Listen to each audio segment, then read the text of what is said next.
London to Northway. We're on the West Coast Main Line again today, thinking about the journey from London to Glasgow and back. See what you think. The West Coast Main Line, in terms of the journey from London to Glasgow, was completed in 1847. And the journey took 15.5 hours, which of course was a great improvement upon 45 hours that a horse-drawn carriage used to take. By 1848, the journey had been reduced to 13 hours.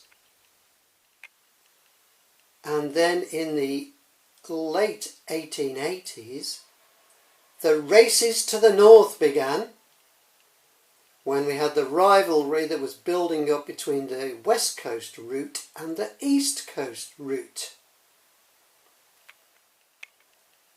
So the time of the journey was significantly reduced to 9 hours in 1888. By 1895, the time had come down to 7.5 hours, thanks to locomotives like this one. This is a precedent class 240 called Hardwick. This is a photograph that I took at Shildon Museum not long ago. Well, after the precedents, we had some 460s, which were designed by Charles John Bowen Cook. And they were not very powerful. Thanks to weight restrictions, some would say the power was rather mediocre. He designed a class of 460s called the Prince of Wales class, and the one we're looking at here is a Clawton. The West Coast route, of course, had its big hills, such as Shap and Beatock. The Clawtons couldn't get up those hills. They had to be double-headed. The first locomotive that was powerful enough to do this journey solo was the one we're looking at here. The Fowler designed Royal Scot. Well, the Royal Scot was the first locomotive in its class, which became known as the Royal Scots, and the Royal Scot was also the name of the train which went from Euston to Glasgow. So it's a bit like on the East Coast we had the Flying Scotsman, the route, and the Flying Scotsman, the locomotive. But the Flying Scotsman, of course, acquired superstar status somehow, thanks to just the way history turned out. So we'll be seeing today 6106 Gordon Highlander pulling some LMS coaches.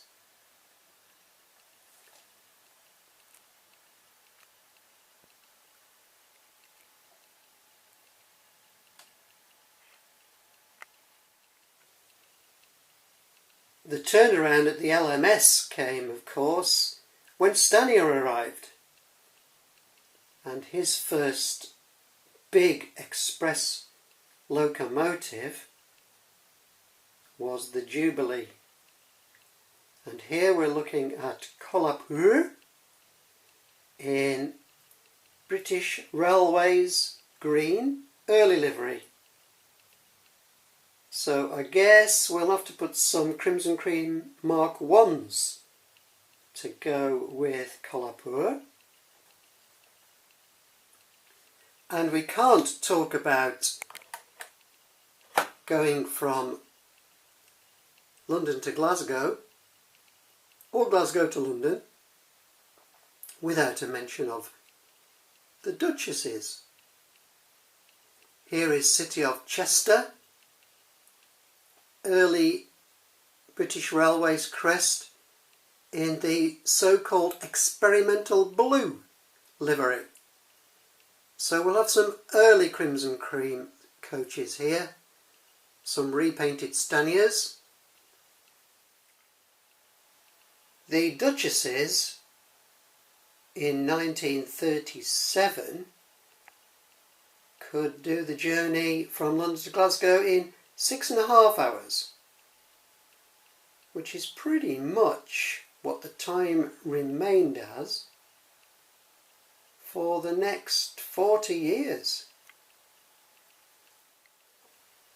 Along came the electrics.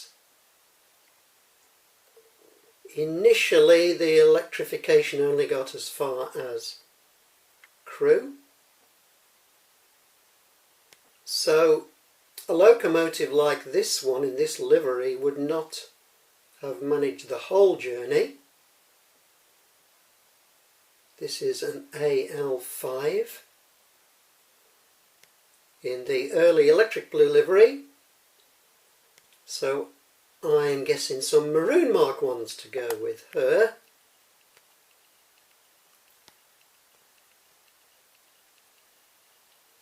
And finally we've got City of London there, the class 87,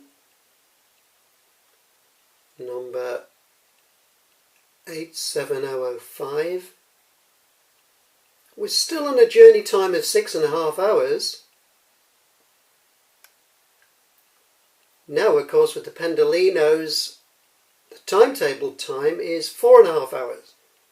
Although I think the journey could actually be done in under 4 hours. Well, let's watch these trains doing their job, hey?